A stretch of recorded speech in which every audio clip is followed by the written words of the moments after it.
무궁화 꽃이 피었습니다. हर रात 3 बजे उस हवेली के दरवाजे अपने आप खुलते थे और अंदर से किसी के चीखने की आवाज आती थी, जैसे किसी को जिंदा जला दिया गया हो। जंगल के पास लालपुर गांव के बाहर एक पुरानी टूटी फूटी हवेली थी।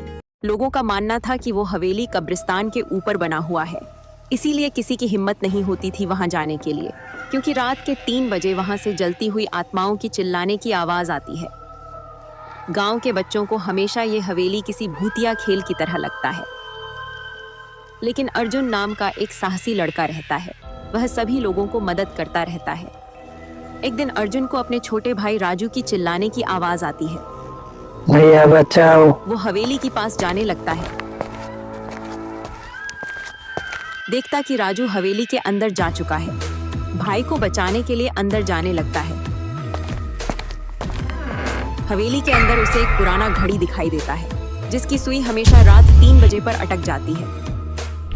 दीवारों से खून टपकता है और एक भूतिया चुड़ैल सामने आती है। चुड़ैल कहता है, तेरे भाई की आत्मा अब मेरी है।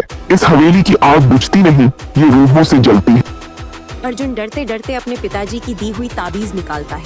हवेली में ताबीज चमकने लगती है। हवेली कांप उठती है। चुड़ैल की सच्चाई सामने आती है।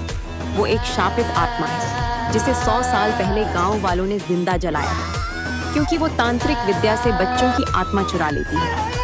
अर्जुन और चुड़ैल के बीच जबरदस्त लड़ाई होने लगता है। आग लगती है। राजू की आत्मा हवा में दिखाई देती है।